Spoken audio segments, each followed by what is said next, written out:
And welcome back to another episode of the Convoluted Podcast. It's your host, Jesus, aka Tyrant Dominus, and I'm here with Liz. Hey. If it's your first time listening or watching, don't forget to follow or subscribe. It's free, and you can always unfollow or unsubscribe. But yeah, Liz, how has your week been? It's been okay. It's been kind of chill, I'm not gonna lie. But I'm not looking forward to night shifts starting tonight.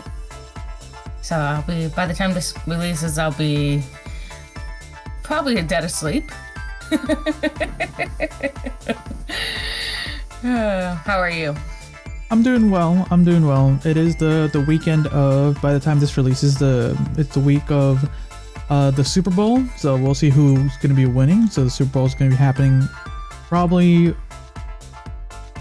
3 to 4 hours after this gets released. So if you're listening to this before the Super Bowl, let's see who's gonna win. Let us know down in the comments. And Happy New Year. Happy Chinese New Year. It's the Year of the Dragon. Happy Lunar Chinese New Year. Yes, Year of the Dragon. And then it's technically the first weekend of Valentine's week. Depending if who you're celebrating, if you're celebrating alone or with a partner or partners, whatever your tastes are.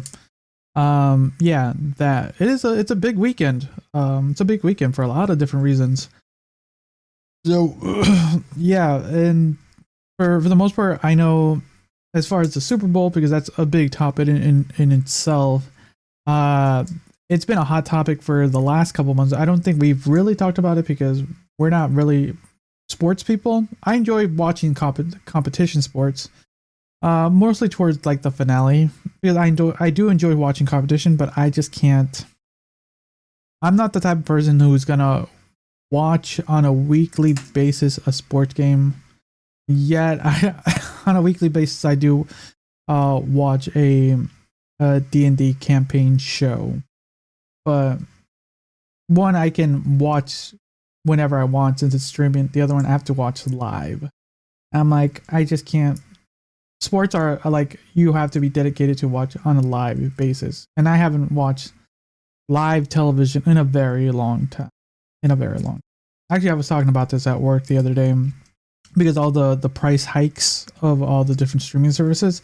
You and me were talking about this, how recently they announced it, so it's not like a surprise, but Amazon now has ads on their Amazon videos. And like, I don't watch enough Amazon Prime or enough Amazon Prime Video to kind of get annoyed by that. We have a series we're watching right now, so it's kind of annoying. I'm not gonna lie. Is it? Now here's my question, because I haven't recently, because there's only like 2 shows that I have to finish watching.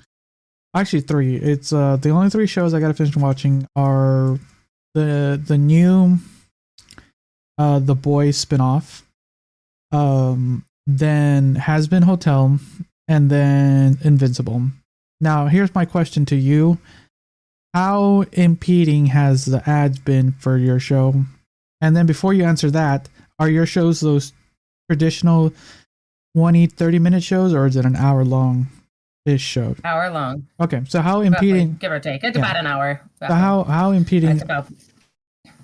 It's not super impeding. They do like a couple commercials at the beginning, and then about a quarter of the way, and then another quarter of the way. Like a mid-roll. It's a mid-roll. But it's like a minute long, so a minute and a half maybe. Like a traditional commercial. Roughly about 2 minutes, roughly. So up to 2 minutes, which is not too shabby. I'm like, I can tolerate this. I mean, it gives us moments to go and use the restroom or get up and do something. So And it's usually have to pause anyways at some point in the show. We're like trying to find a good spot. What's a good part? that is true. I think like we come from an age where we grew up with commercials, but we've been so, what's the word?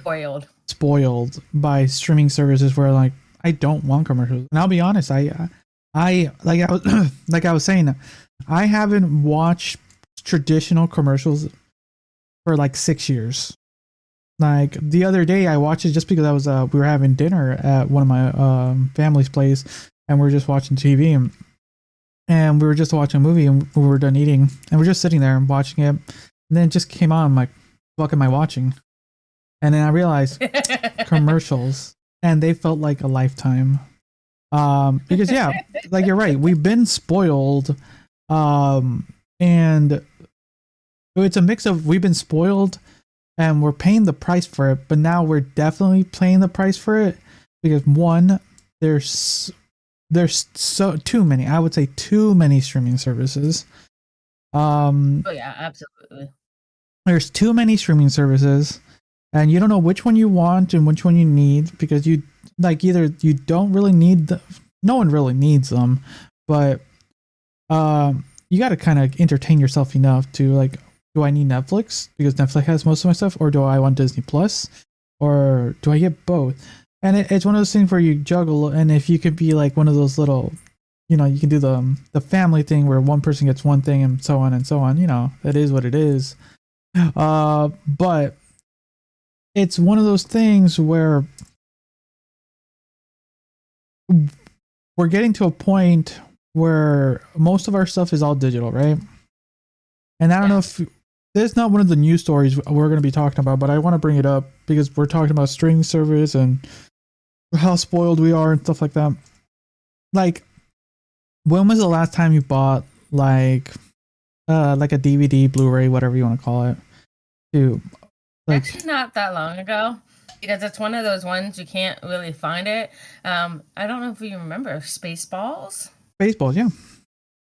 Yeah, it was. I enjoyed the comedy of it. Of course, it's Mel Brooks too, and it's hilarious. It just cracks me up, and I'm like, you can't find those oddities on certain streaming devices. Like you really have to search and then it just says, oh, you have to rent it or buy it, and it's like, well, I'll go buy it for $5 at the Walmart bin. Exactly, and it was actually fairly recently, like within the last year or so. Exactly. And even if you didn't buy it on their physical, you probably like, okay, maybe I want to own it digitally. The thing is with recent news and stuff like that, buying it digitally doesn't really mean anything anymore. You don't own it. Like I said, have you heard any of this news as far as like digital products or anything? Well, I know exactly. If you discontinue the service, you lose that video essentially because that's the only way you stream it, right? So if you bought it from Amazon I think we bought something on our what do you call it? Our streaming actual cable TV. So that's connected. So once we lose it, we lose it. So yeah. So the little bit of the news. So anyone listening.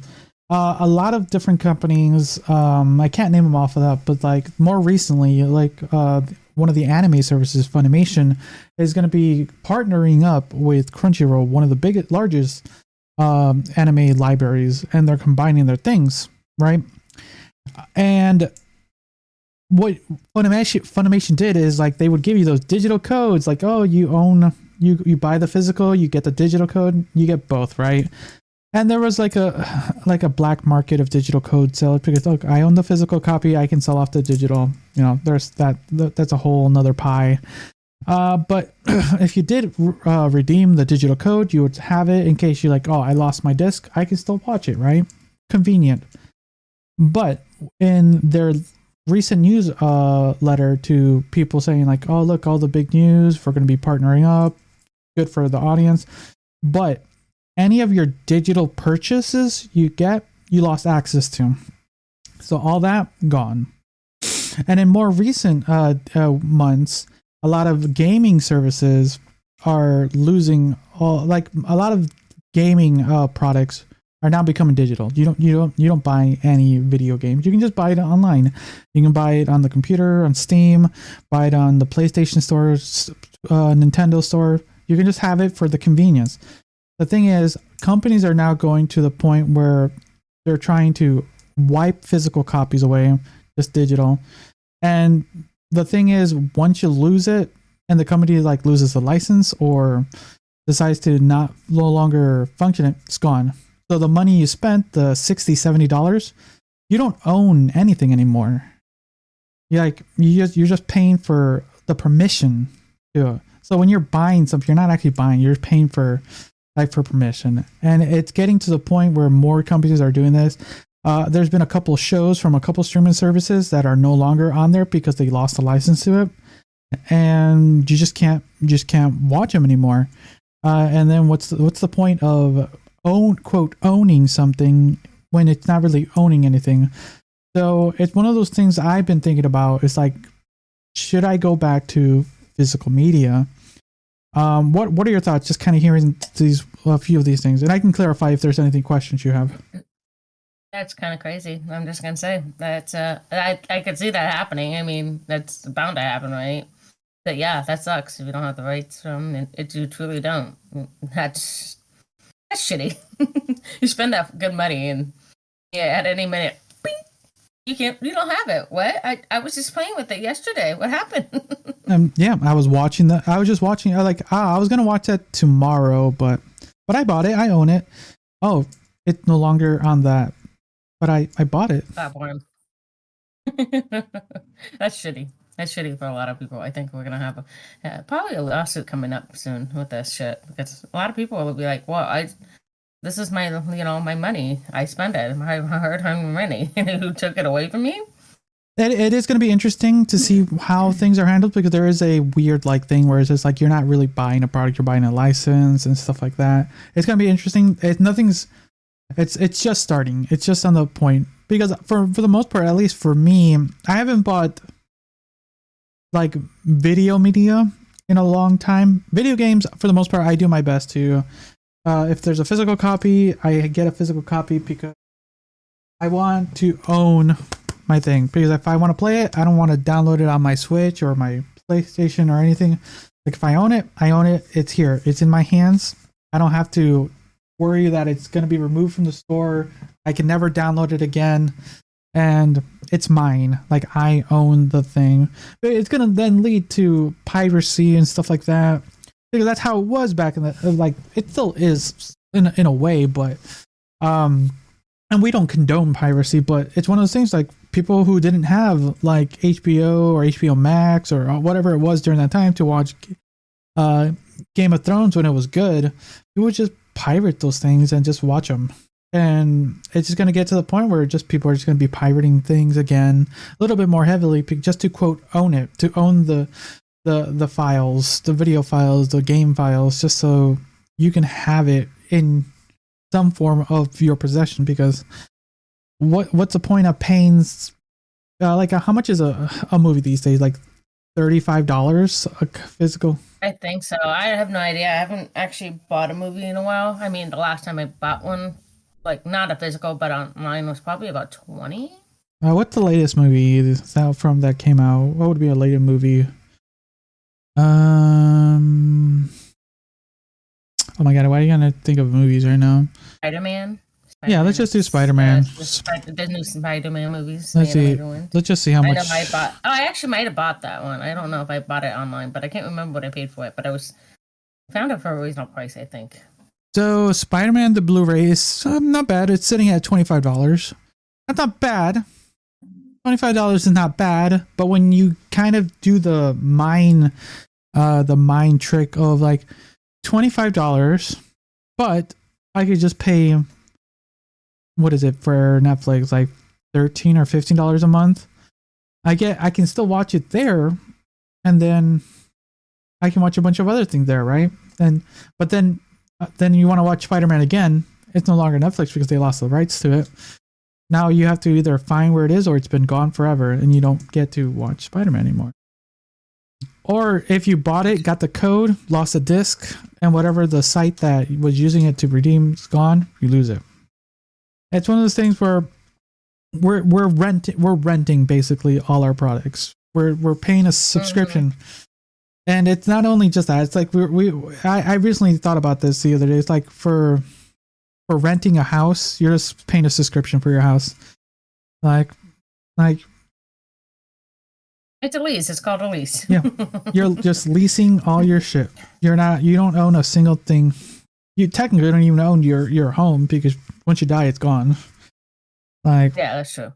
But at least you can make a profit from a purchasable house. Not always, but at least you have a chance to either make back the money you spent or make more of it when owning something than not, as far as large purchases. But that's also a different story. But going back to my tangent of just losing physical media, it's disappointing. And I haven't really thought about it because I personally have been in the kind of the zeitgeist of streaming. I've just been watching everything. It's on my fingertips. I can watch it whenever I want. No commercials, like we were mentioning earlier. I'm just like, I can watch and whenever I want. Like, if I need it, I can just download it on my tablet, have it ready to go. And like you said, we are spoiled to a point, right? A privilege, I guess you could say, because some of us are not able to afford all these streaming devices. So, because I think someone added up, if you had all the major streaming devices, you'd be paying close to $180 a month.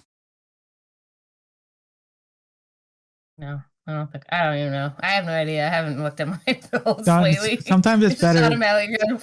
Sometimes it's better not to. Sometimes I probably don't realize it's gone because it's like, oh, I get paid and it's there and it's not there. Like, but I spend a lot of groceries too, so like it disappears anyway. So like, it's scary. Sometimes you got to really be careful what comes in and out. Since also it's also, I forgot to mention the other, it's Super Bowl, Valentine's, New Year's. It's just around the corner. Tax season is also around the corner. So I'm getting all my stuff getting together. As far as the day of this recording, I'll probably do my taxes in the next 2 weeks or so. I already did mine. Ooh, congratulations. Got that done, right? That's one less thing to worry about. Exactly. Well, I needed that money for that upcoming trip in March. So True. Actually, I might use portion for something as well, but it's just there. I'm trying to get all my stuff together, so it's one of those things where I'm like, I don't really want to look, but I had to look like how much am I spending for my streaming services, the ones at least I pay for, and then it's like that's not as much money, but it's like still a good chunk of money for the services I use. And for anyone listening, I wasn't accounting for the stuff we pay for the show. The show in itself is Liz and I's hobby, so that is more of a kind of an entertainment for us. Fun and expensive. Yeah, it's fun for us to do this. We've mentioned it before, but it does take a little bit to kind of get it nice, clean, and looking good for you guys. And it does take a little money, but some hobbies are not free. Actually, no hobbies really truly free. I'm trying to think. Yeah, I don't think no hobby. I was gonna try to say, but I think no real hobby is free, right? Yeah, it doesn't matter if you spend gas, a car payment to get you to from that thing, or the money to spend it online to get that adventure.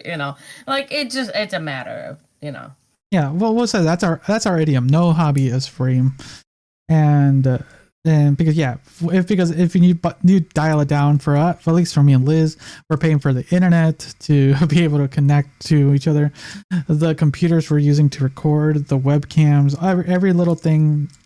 No hobby is free. Even going for a hike, you need some, like, you can hike with your bare feet, and you can say like, but if you wanna you want to make it out of those woods, you want to be at least comfortable. Or even a hike. Mm-hmm. So yeah. Exactly. But that was my tangent of just one, our kind of a little bit of losing kind of physical media or getting to we're going to be starting to, and that's really disappointing. So I don't know. Let us know down in the comments if you're watching this on YouTube or Spotify. You can always leave a notice. What are your thoughts on kind of the way companies are starting to make everything digital or service based? And some BS, that's for sure. It should be ours to own. We pay for it. You know what I mean? You can't keep every dollar from us. You get enough money from us, you're good. You can give us what we deserve, what we pay for, you know? So if it's ours, it's ours. It should be ours. I mean, yes, it technically is a license, but we paid for it. We own it, right? It's no, like you do not own it, Liz. You do not. Of it. I want it. I want it now. No. Speaking of which, we should talk about who we got together recently as of yesterday. Oh yeah, going back to kind of the media and stuff, we've recently, there's going to be kind of our little mini movie review. I have a full review coming out later this week. But yeah, we recently got to see Lisa Frankenstein. I'll let you take it because I usually am the big movie talker. Yeah, you are. Yeah. But I enjoyed it. It was very comical. Yes. A little buzz is always a good thing to keep it watching, but it was hilarious. There was some great innuendos, great, just the great dialogue, even though it was one side most of the part, but it was really good. I enjoyed it. I thought it was very comical. I love it how it was set in the 80s. I feel like you can get away with this shit in the 80s. Yeah. And it seems feasible.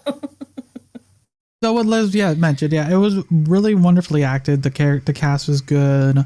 The time they set, the movie took place in 1989, so late 80s. But there's like a lot of things you got there. So it had this old movie feel you would see in like the 90s movies. So it had like a 90s movie kind of flair, but a little up-tuned, modernized a little bit in the sense of visuals.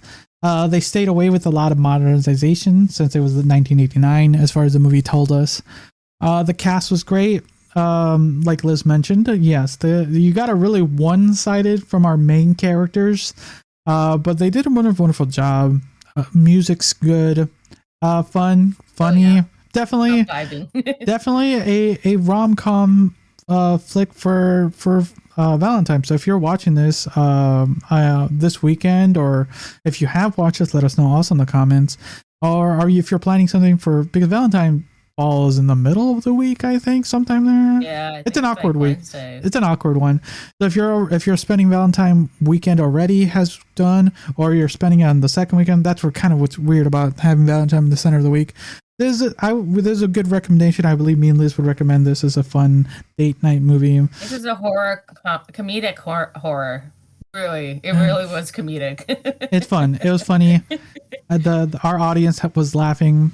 Good. Definitely some jokes that could not be done if it was not the right day and age. Overall fun. Yeah, those are our things. You know who the adults were in the film, because you hear the adults laughing because they caught what they were saying, and then you hear the kids not so much. So there's a couple. I know we noticed that a couple of kids in there that were about probably teenage years, but yeah, still went right over their head, and I was laughing so hard. Okay, let's start with sticking in with movies. Because we were watching the trailers too. There's a couple of movies coming out in the next couple months that looked intriguing, but apparently there's a movie people have already been talking about on social media featuring Jenny Ortega, one of your favorite actresses of recent days. Mm-hmm. But apparently Jenny Ortega's movie Backlash prompts response from intimacy coordinator. So, see here. So, Jenny Ortega associates with such hits as X and the two most recent Scream films. The Netflix series Wednesday seems to be on one of the most popular celebrities at the moment. Nevertheless, that hasn't stopped the latest movie starring Jenny Ortega. Oh my god, they say her name a lot. From Backlash. Unlike her other formation roles, the new movie Miller Girls. Have you heard anything about Miller's Girls? Okay. No, I have not heard anything about Miller's Girls.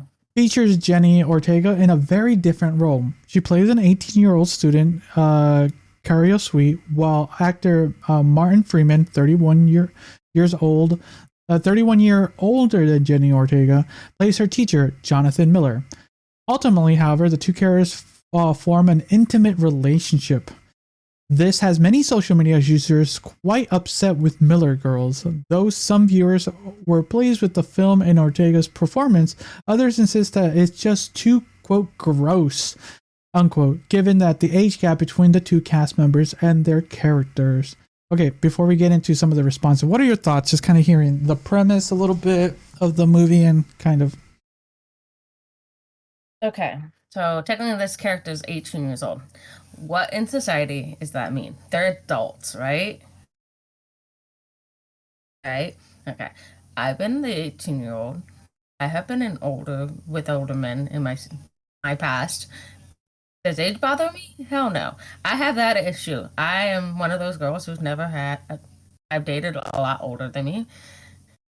If you want to know if that will be a secret bonus episode, you will have to request. Ooh, there you guys go. If you want more information, Liz's dating life. Continuing.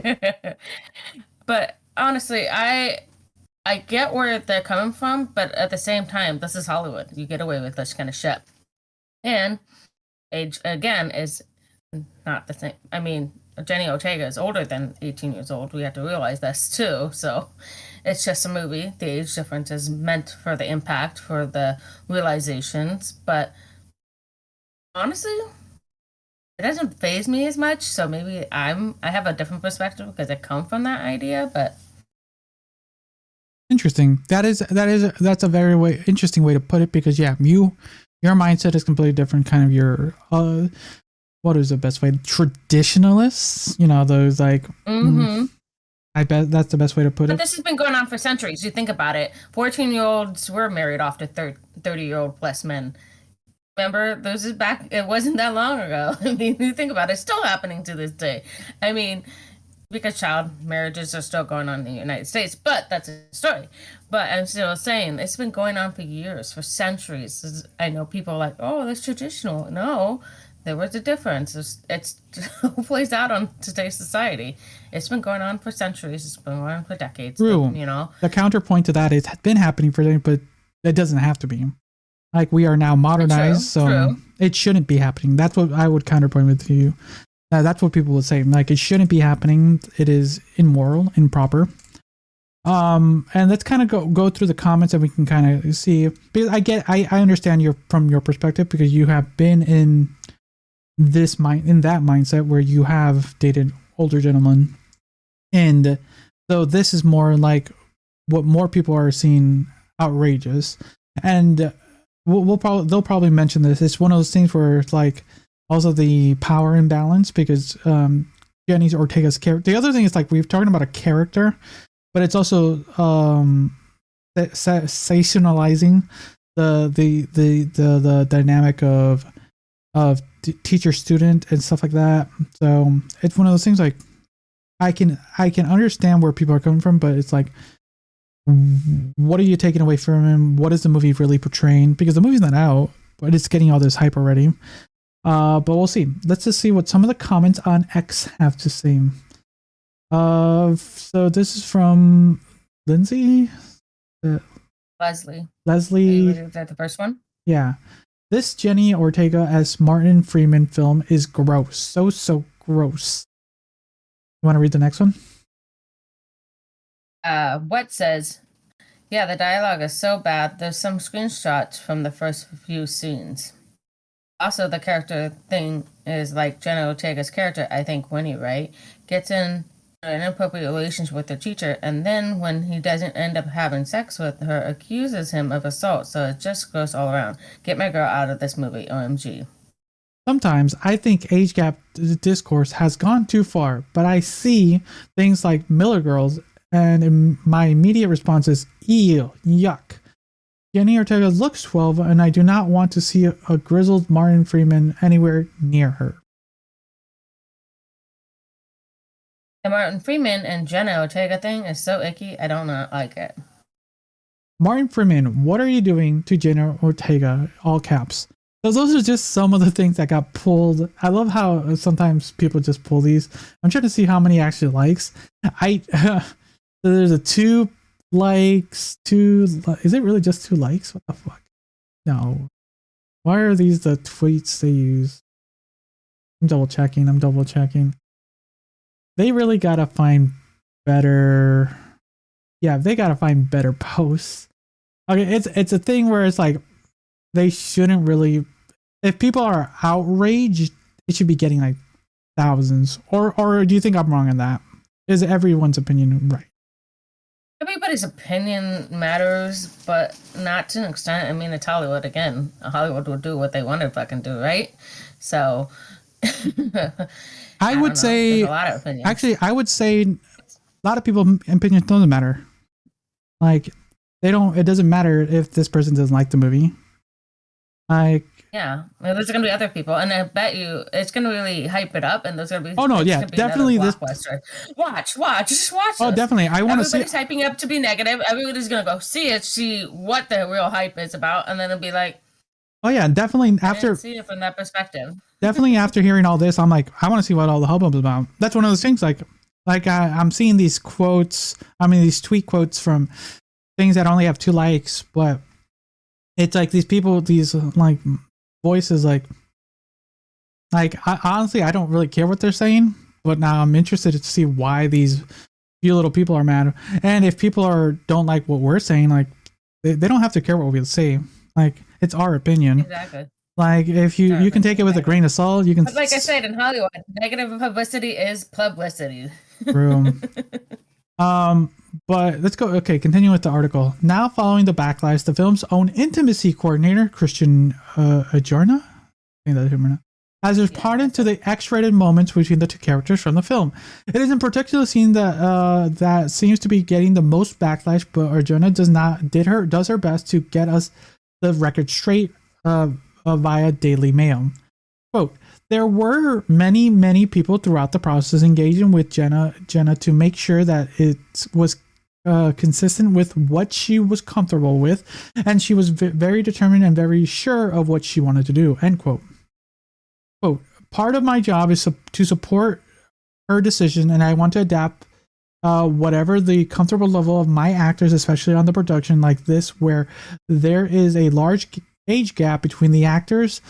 I'm hyper aware of both my talents and making sure that they are consistently checking in, and that no point are any of their boundaries being suppressed, end quote. Okay, let's start there. You see, this is the other thing. There is a person who's basically their job is to make sure everyone's good. Yeah. You know, that's it's okay. It's a contented. It's, you know. Are you guys are you comfortable during the scenes? It's not only just like scenes of sexual nature. There's definitely other scenes, brutality, violence, murder, things like that. That definitely can trigger some people. So like, are you good making the scene? Things like that. Like, there has been a lot. Even though the movie industry, like Liz says, is pretty like wound up, it has improved surprisingly for like little pebble steps, but it has improved definitely. And let's see, continuing on, and quote, again, making sure, especially someone who's significantly younger, that they are giving continuous consent, end quote. This includes discussing regarding the level of nudity, other additional barriers when shooting the film. As such, they have also the option of the day to change their mind if they don't want to do any of the elements that were discussed. So they were given a way out, you know. It's definitely an interesting process that goes into making a film like this, and while they did everything they could make it sure it was safe production, they must have known that there were still some backlash to the generating of film. Stay tuned. Okay, we'll see. So, Miller Girl, I'm definitely gonna probably watch this just so I can get an idea because here's the end of the day.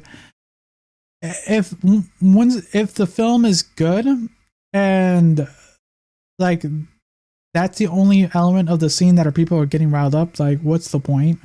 Now, if the movie's bad, then I'll bash it for being bad. You know, that's the thing. It's like a bad movie's a bad movie if it's a bad movie. And the only reason they thought it was going to be any good is for having scenes like this. But if the overall product is good and that those scenes are the only things that just not like are just part of it, I'm like, okay, So I can't really judge the movie until I see the movie. Definitely. You can't really, yeah.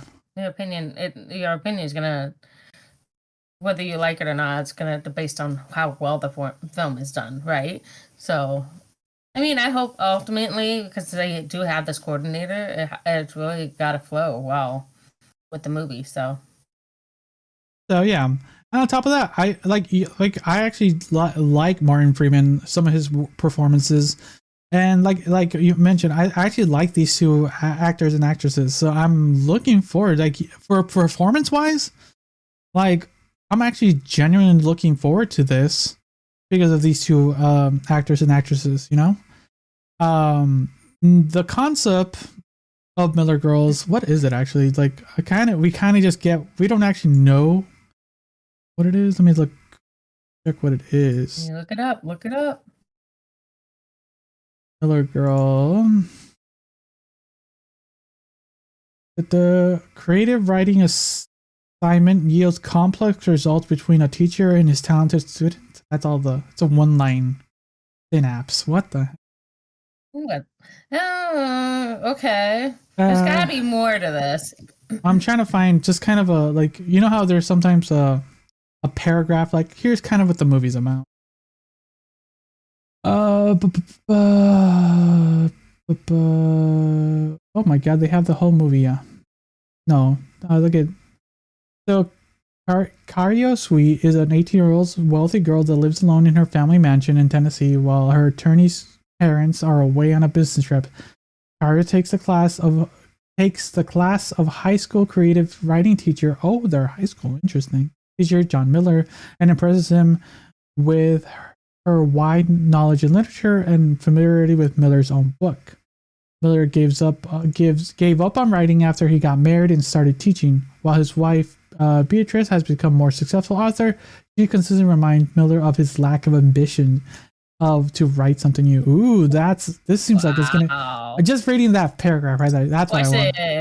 This is a spicy movie. Just hearing that, but yeah, definitely having this kind of high school. I thought it was gonna be college.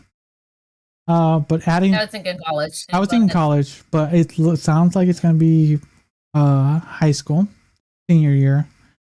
And no, it's interesting. It has changed my thoughts on the film a little bit more. Definitely. I don't know about you, but it has intrigued me more with just that paragraph. It's gonna intrigue me too. I'm curious how it's gonna play. Like again, I would like to see how those actors work together with each other in this film. It is kind of a risque and a far reach, but I'm curious. I'm actually kind of curious now how it's gonna work, how the film's gonna portray. Again, assaulting adults here in real life to do these roles. True. And then the thing is, it's not about that. It's about the portrayal of a high school student and their teacher. That's what people are. This has been going on for years. The stuff doesn't stop, right? So what are your thoughts? What are your thoughts then of that argument of the portrayal? Yes, I get it. The portrayment, yes, it's probably crossing some lines. It's definitely, but again, it's like, this is Hollywood. You can't really do anything about it. I mean, you see about these teachers who are taking advantage of kids who are 20 years younger than them. So, I mean, like, I don't know. Should they be portraying them at all? Or? I wish they had done more of a college idea. I think there should be more, like, close to the line of crossing, but not really, you know what I mean? So that's just me. Okay.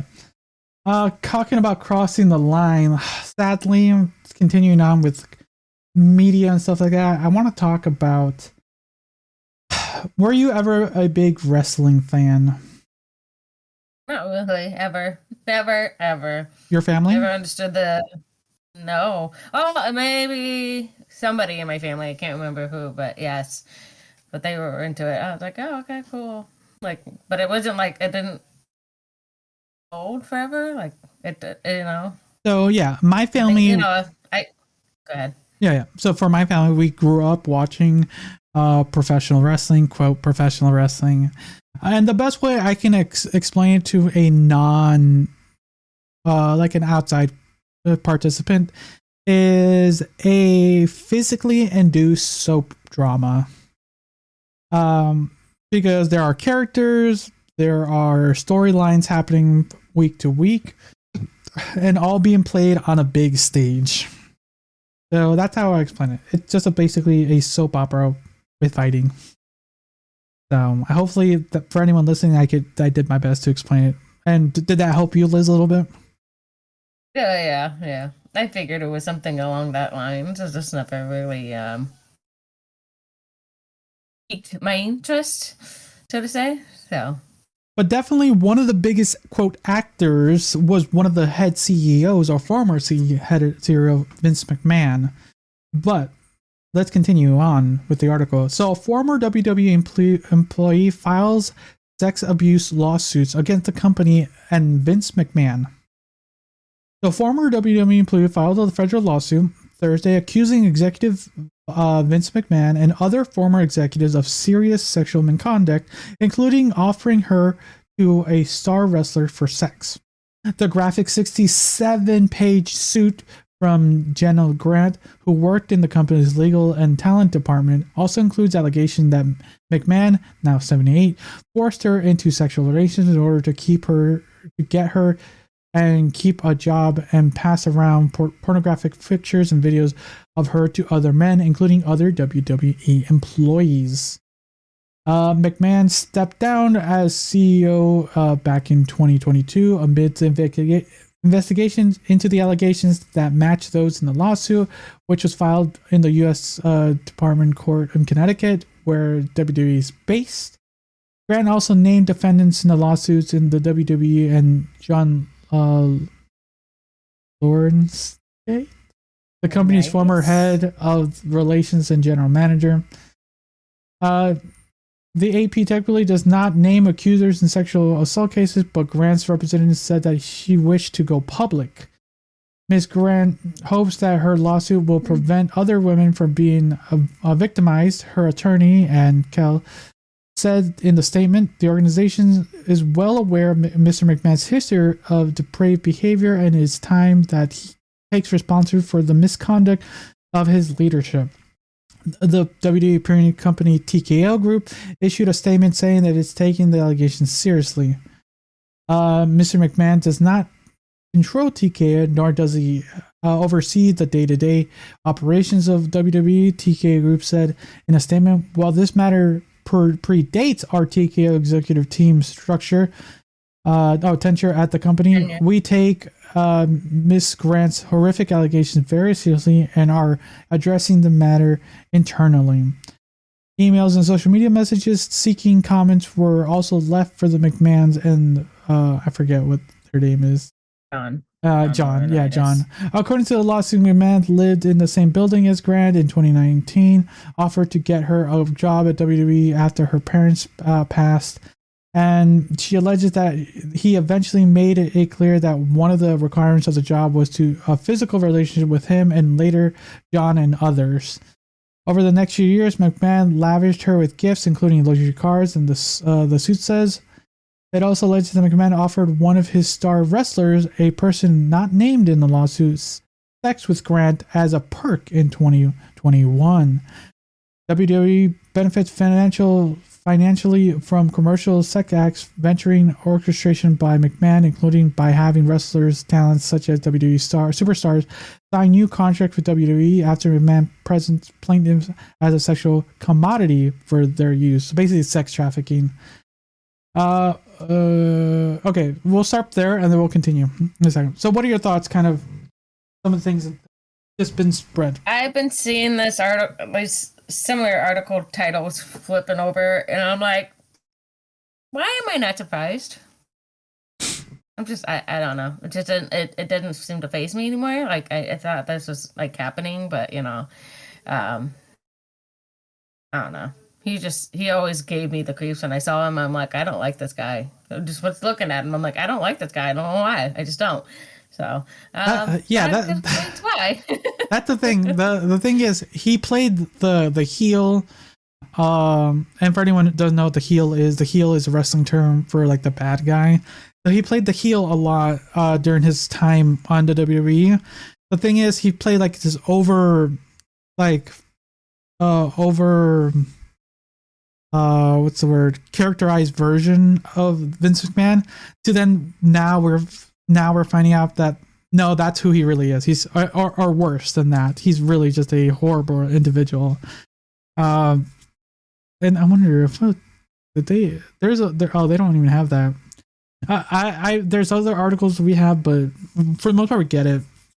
Like, so not only her, but there's other things, because apparently there was a accusation of I believe this person specifically was forced to have a threesome with one other woman, and I forget, one of the two women were, while during the act, was defecated on and was left like that for like an hour, while the others were still in the act.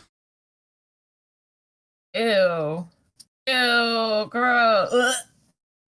Oh, that's so gross. But overall, you're right. It's just another form of entertainment media where people can get exploited. There's not the first. There's been other accusations. There's been other, not only just sex trafficking, but there's been things with physical like harm, because one, wrestling in itself takes a toll on people's bodies. So there are times where people can't act, but they're forced to continue to, quote, act, and they just put their bodies on the line. There's been a lot of misconduct with substance abuse, mental health in the organization, and a lot of them just have to kind of stay quiet about it.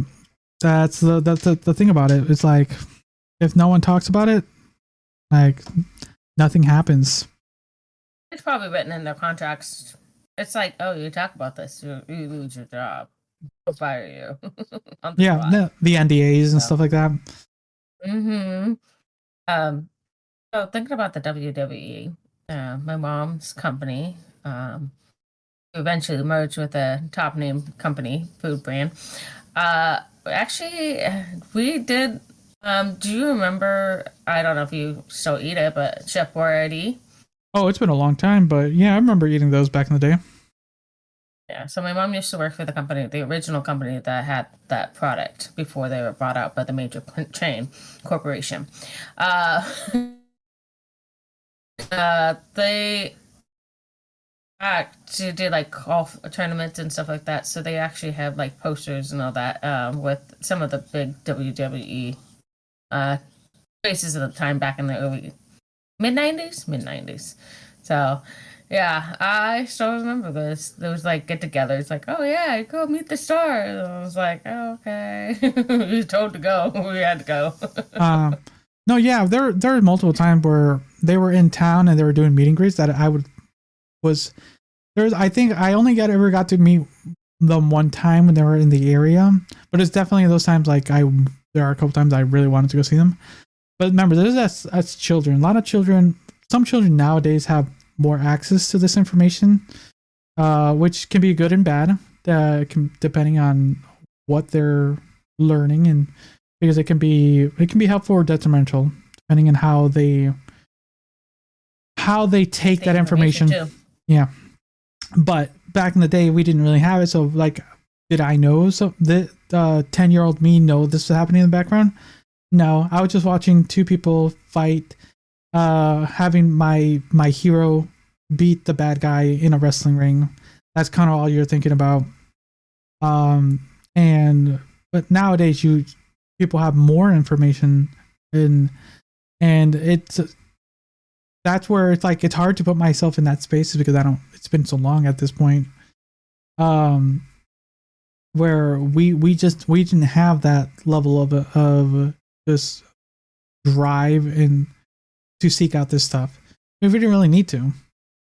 I'm I'm trying to remember now. I kind of lost the point that you mentioned. But yeah, no. Overall, it's just like we're going off tangents on this. You know that. That's true. How we roll. It just overall, it just sucks for anyone. Mostly because that next level, just when you're like literally adding sex trafficking to another thing, which we're not that surprised. Like Hollywood's been doing on the precipice of it ever since Jeffrey Epstein. That is a story that we will not touch with the 10-foot pole unless you guys want a bonus episode. Because boy, I recently just looked a little bit into that. I don't know if Liz, you saw anything. Oh, I have. No, when I heard that, I was like, I'm not even getting involved. I know there's movies, there's documentaries out now. I'm like, nope. Yeah. And they were saying, oh, he didn't really commit suicide. I'm like, oh, the conspiracy is different. But he might deserve that. The conspiracy level is a whole different thing, but definitely just looking into some of the files that were released and stuff like that. I only took a peek. I'm gonna say that way, the peak of it, and it's God, it is wild. Just having just like a 1-page read of the dozens and dozens of pages of the accusations, statements, and mostly with the more recently released. But it is a thing that happens, and that's that thing. And sometimes everyone wants to just kind of be in their bubble, and I understand because everyone has things they're going through.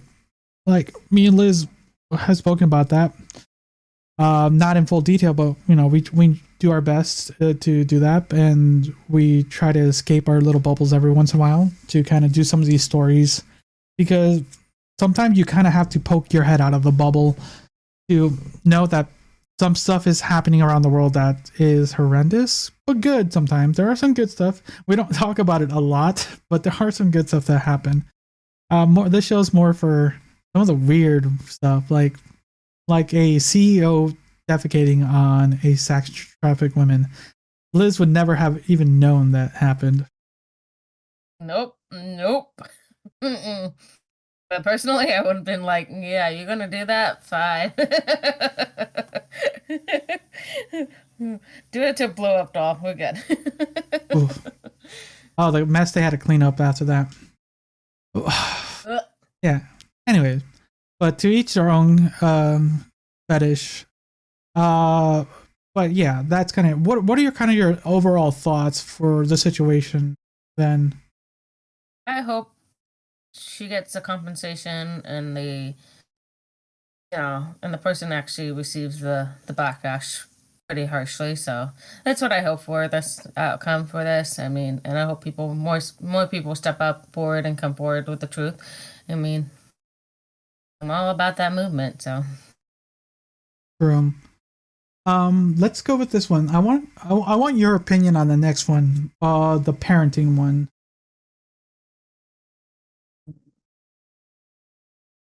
Oh,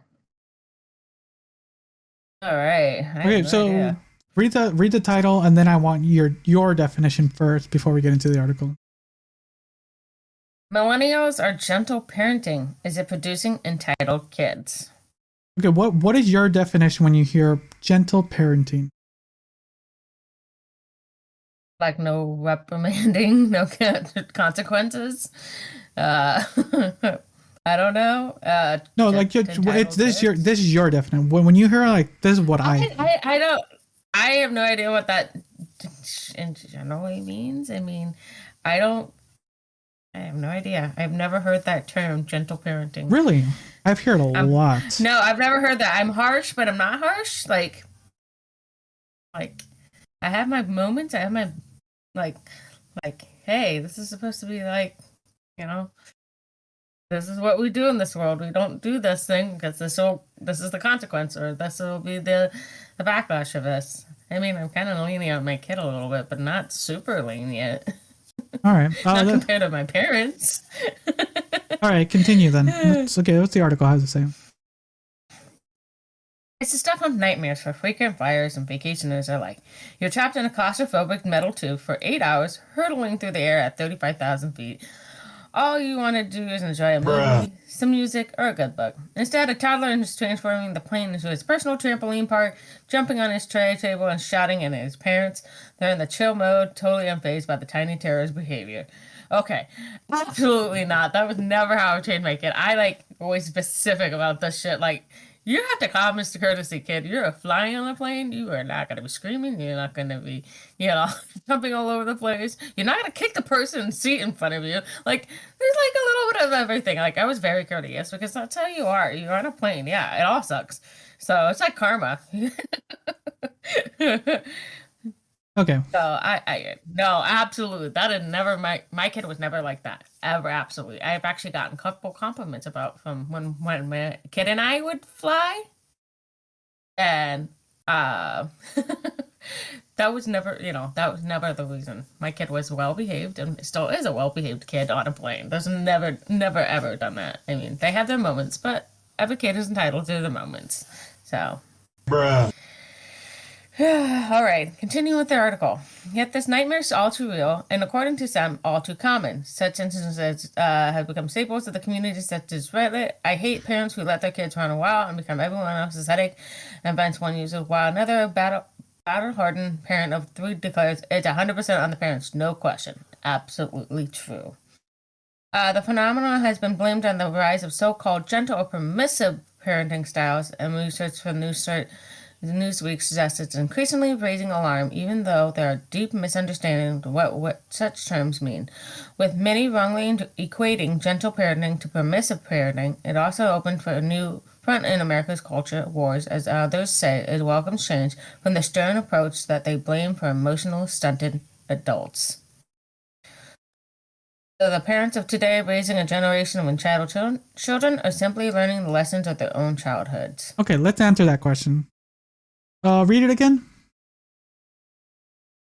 Question is, so are the parents today raising a generation of entitled children or simply learning the lessons of their own childhoods? Okay, let's take this. Let's try to answer this question. Are the parents of today raising a generation of entitled children or simply learning the lessons of their own childhood? So I can't 100% give my opinion 100% on this because I'm not a parent.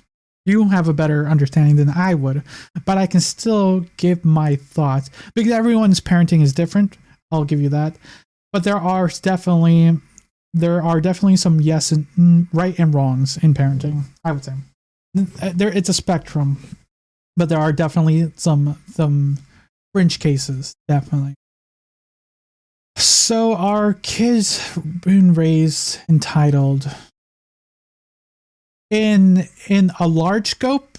I'm gonna say yes in a large scope because you can't just go little pocket groups. We got to do a generalization.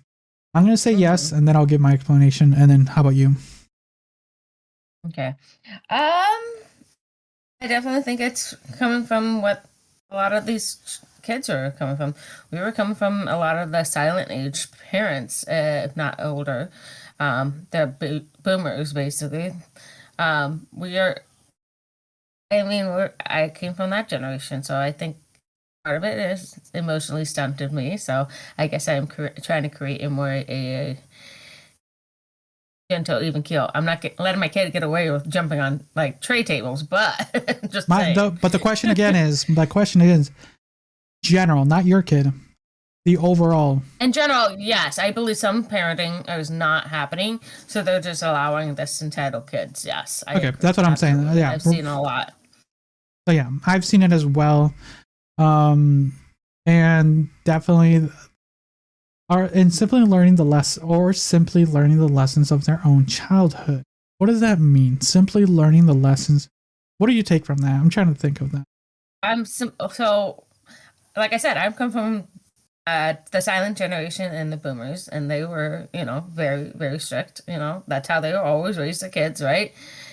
I think it did some harm to all of us for those people who are raised in that. So yes, they are learning that. Oh, it doesn't always help. It doesn't. It just creates worse problems for us. Okay, so I see. So yeah, learning from the mistakes or process. Take what's good from the things and use it for the next. Okay, I see that.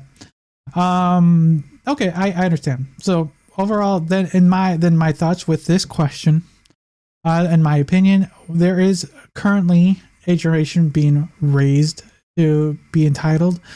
On top of that, there are some, depending on how people interpret some of the things they take from their youth, can be positive or negative. Because definitely some of the things like that wasn't good for me as a kid, but then we're like, maybe I should have. It wasn't that bad. Your mind as a kid's a little different than when you're an adult. Mm-hmm. As an adult, yeah. Okay, let's continue then. Do you want me to read the next part? Wait, how many sections of this are? Yeah, the importance of boundaries. Yeah, I can read that part. The importance of boundaries. The majority of people age 43 and over believe children are more badly behaved than previous generations, with 2/3 of boomers, I like how this article says that, and 57% of Gen X saying that the behaviors has worsened, according to a poll for Newsweek. Almost 3/4 of boomers and Gen X, 71%, suggest that parenting being too gentle with their kids to blame. Meanwhile, more than 1/3 of Gen Zers, 35%, wouldn't tell their children to stop running around a restaurant or other indoor venues. 38% would let their children watch videos without headphones in public, and 1/3 will not tell their children to stop kicking the seat in front of them on a public transport. The poll of 1,500 eligible U.S. voters found. I'm going to stop right there. What are your thoughts on that? Because that is annoying. That's absolutely ridiculous. That is ridiculous. That is absolutely annoying. I absolutely do not agree with that. That is not how I raised my kid. Like, yeah, I might have been one of the parents that without the headphones, but it was quiet. You know, it wasn't like super loud in your face kind of thing. It was gentle, it was quiet off to the side kind of thing. But never would I let my kid do that. No, no. But it kind of goes back. Is a big no. But that goes back to our generalization of overall, not just yours. Yeah, but a generalization, I've seen it happen. I'm like, why aren't these kids sitting down? Why are they kicking my seat? Or why, you know what I mean? Like, I ask a question that a lot. I'm like, why? What's going on? Why is this parent not caring? Like, what the fuck? Now you know. Now you know the answer. Gentle parenting, Liz. Now you have an answer for it. Now I know it's called gentle parenting. I did not know that. Honestly, like I said, I have a little bit of a strict thing, but I'm not super strict. Like, there's points. Like, there's stuff I took from my childhood and I said, okay, how do I handle this a little bit better? You know? Okay. Those attitudes are reflected, albeit to a much less extreme degree, amongst millennials, who are most likely to be raising young children today. For example, 10% wouldn't tell their children to stop running around the restaurants or indoor venues, and 26% would let their children watch videos without headphones in public. Clinically, psychologist, best-selling author, and mother of 3, Becky Kennedy, known on Instagram by 2 million. Okay, she's big. She launched a Good Inside to help parents treat children with respect and maintain boundaries. She has observed that some parents have swung to permissive parenting, perhaps as a reaction to the strict households in which they were raised. Quote, validating feelings is so important, she says.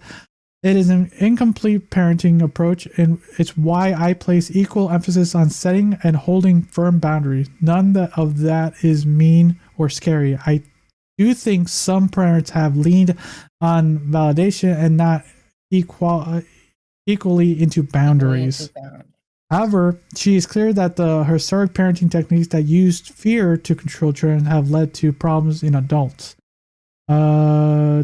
People didn't understand that bad behavior was a sign of the heck? Why can't I read that? Dysregulated feelings. So they added fear. Go to your room, you're punished. Maybe even hitting the short-term fear can be powerful enough that the kids tries to get rid of those feelings because they believe they are to blame. But long-term has a whole host of problems. Authority in parents doesn't feel good. Doesn't feel good to kids, nor does it set them up to be sturdy, confident, and resilient adults. Instead, fear is wired next to love.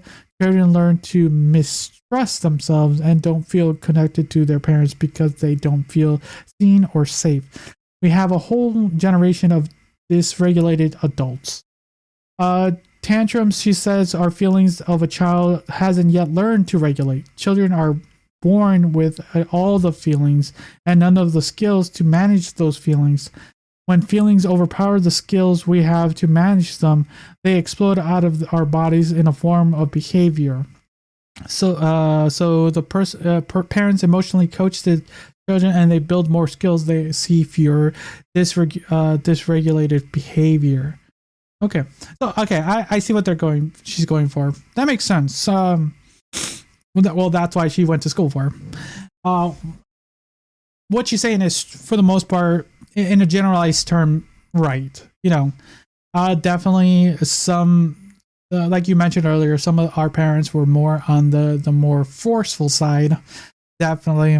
Because you can even see it in the media that we watched, the movies and TV shows, you would see parents say, go to your room, or you're punished, go to the corner, things like that. That just kind of been ingrained even in those things, right? Mm-hmm. And definitely, like you mentioned, out, go cool down. and it's one of those things where you're like you mentioned, some of the things that were passed on from because of that to us as adults are definitely something that you want to try to avoid.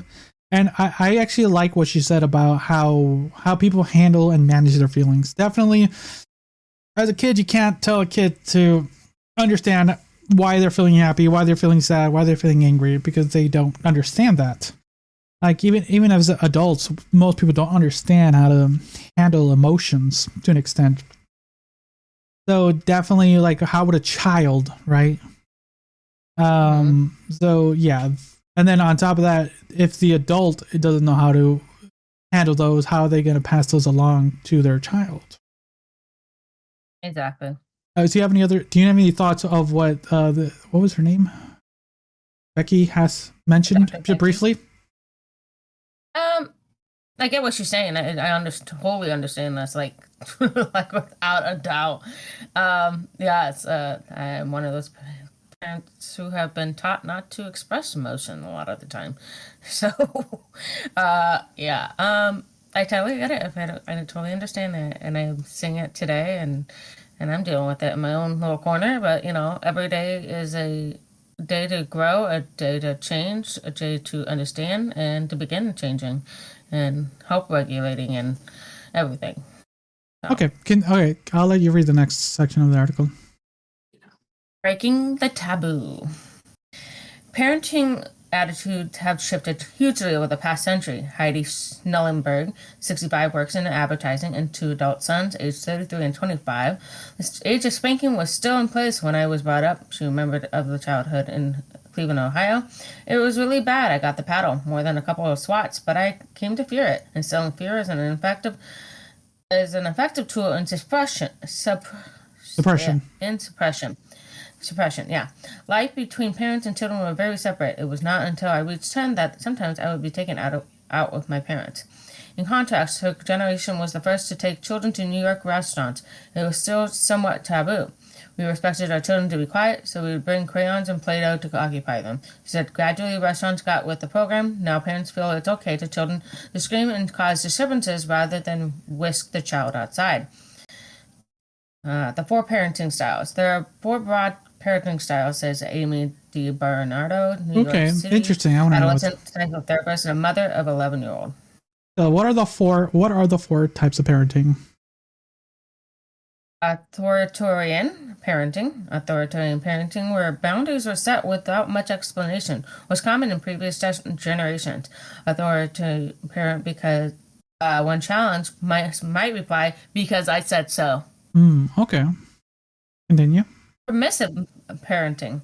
Permissive parenting is the complete opposite, with no boundaries or rules. Or gentle parenting. That can be slash. No, they said there's a different. Is there a different one? Neglectful parenting. Yeah, I thought they were saying it's close, but it's I would say it's adjacent to it, because there's no gentle parenting on this list. Yeah. Neglectful parenting, while permissive parenting is involved with the children, neglectful parenting means they're completely hands off. Okay, that's just. And then would that even be considered parenting at all then? No, that's called neglect. Like it says, completely neglect. Continue. They shouldn't have been parents, period. Authoritative parenting. The fourth style of parenting, known as authoritative parenting, sturdy parenting, or gentle parenting, is what Barnardo describes as warm, firm, but fair parenting, characterized by the ability to set boundaries, but be flexible. So if your teenager has an 11 o'clock curfew, but there's a concert that might, for a reason, stretch the boundary. Kids need boundaries, Barnardo said, but there are value in saying no, and there's a why. It's collaborative. We know authoritative parenting provides optimal parent and child outcomes. Children are growing up in an intense world, she said. Suicide is the second leading cause of the death in 12 to 18-year-olds in the U.S., according to the Youth Risk Behavioral Surveillance System. There's an increase of anxiety and depression and an explosion in opioid addiction. And there's a huge emergence of dual working households, of divorce, and many people don't have the same familial support down the street. Technology and social media have also been challenges. Parents are trying to do the best they can in the reality of the world they can fit into. Oh yeah, okay, I think we get the gist of it. Yeah, that's kind of true. There's a lot of circumstances that lead to it. Definitely family households are not your old school white picket fence, two households, one breadwinner. Household, one's working, the other one is home with the parent kids. Yeah, the quote American dream from the 30s, 40s, and 50s. Those are gone. Those are long and gone. For the better, I don't know, but definitely there are some things that have changed for the best, but for the worst as well. And like you mentioned, there's a lot. Anything else in the article?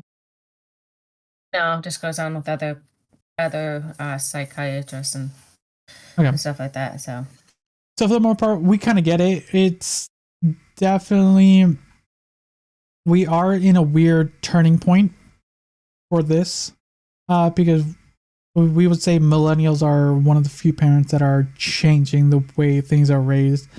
And definitely there's like, you're experimenting, right? All the people are experimenting and see what works and what doesn't, because that what we didn't know, right? And there's never going to be a perfect method. Like people write books and books on these things, they even get close to it, right? But we never do. And what are your thoughts? Just and now after reading all this, what are your thoughts after reading this article of your parenting style, your family parenting, some of the, and just a general view? Definitely my authoritarian was definitely my parents, definitely, because I said so. I don't know how many times I heard that term. If I had a nickel for every time I heard that, I'd probably be good chunk rich.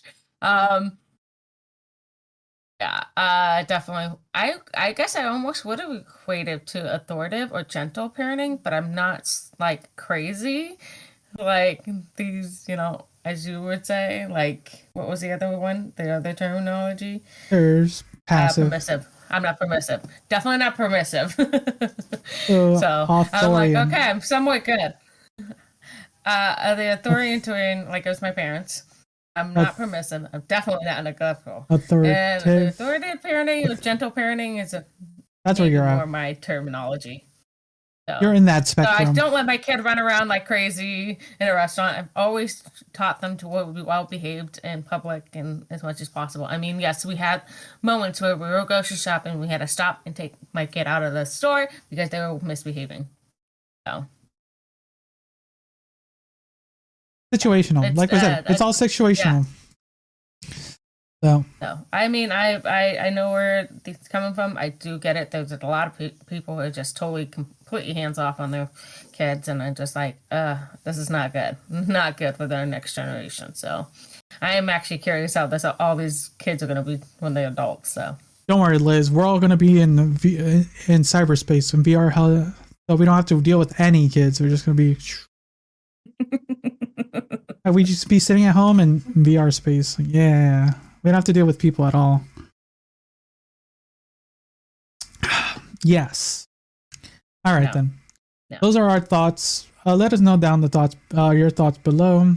there's a lot. There's a lot we talked about this week.